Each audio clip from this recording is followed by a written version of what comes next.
Welcome to the Classy Comics Podcast, where we search for the best comics in the universe. From Boise, Idaho, here is your host, Adam Graham. Welcome to the Classy Comics Podcast. From Boise, Idaho, this is your host, Adam Graham. If you have a comment, email it to me, classycomicsguy@gmail.com.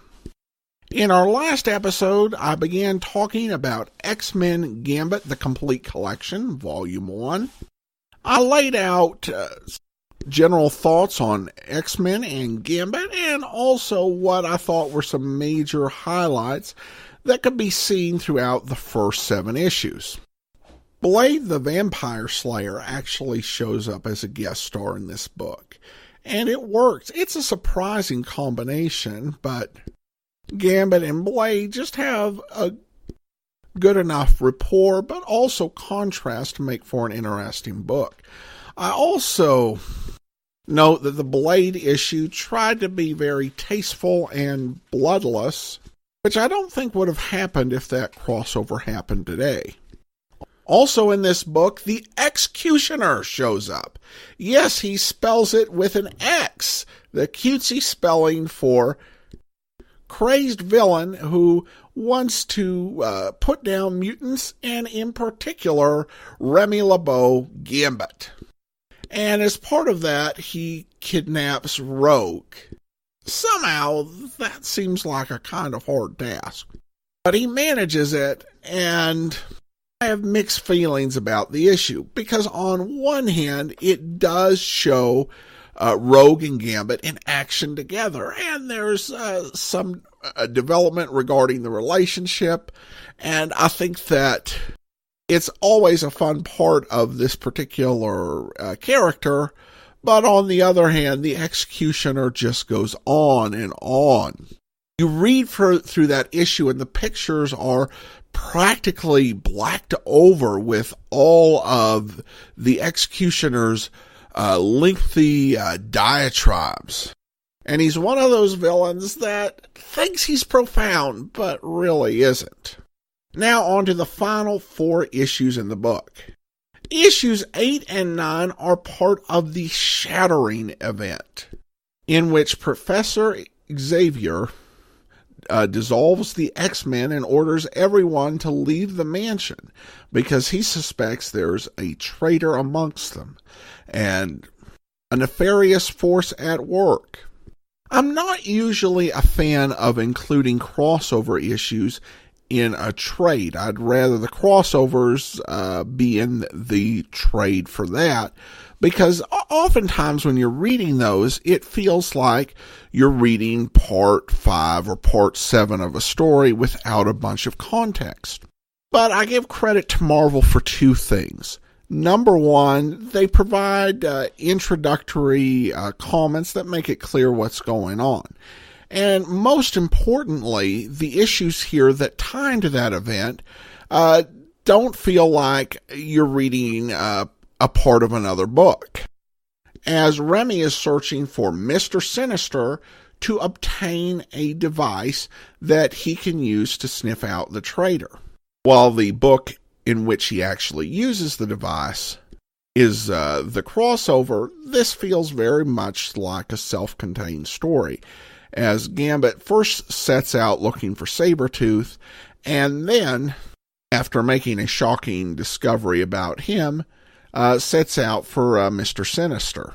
If all crossover issues read this well, I would not have a problem with them being in trades. Issue 10 finds Remy going to Germany in order to complete a mission that his stepdad didn't, in stealing a diamond that promises great power. This was both interesting and a little bit frustrating. It was cool because we got to see a flashback that included Nick Fury and the Howling Commandos.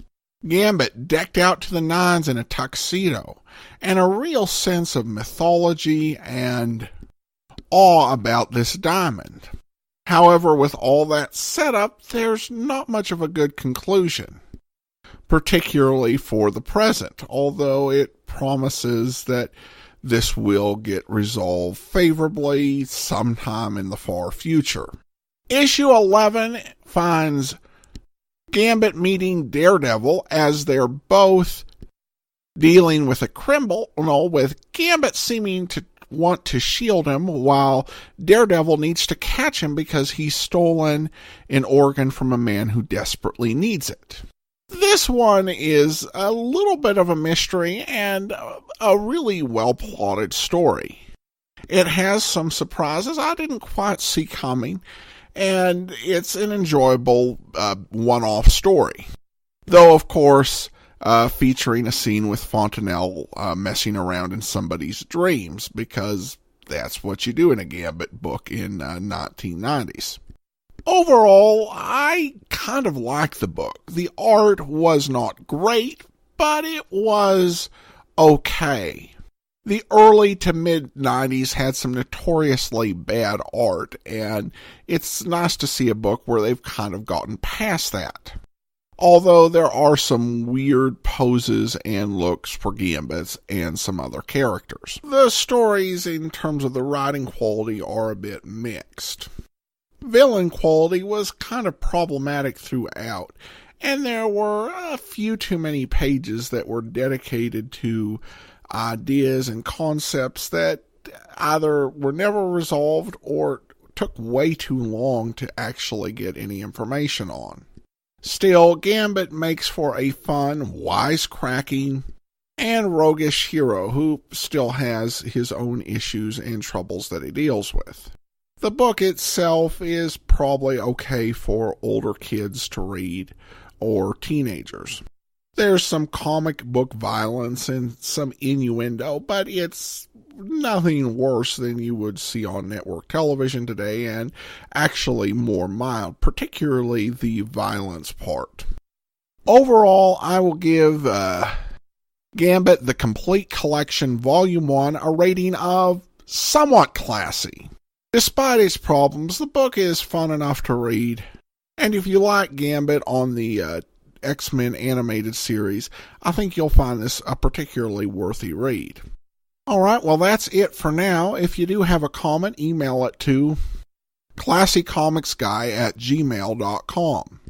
From Boise, Idaho, this is your host, Adam Graham, signing off.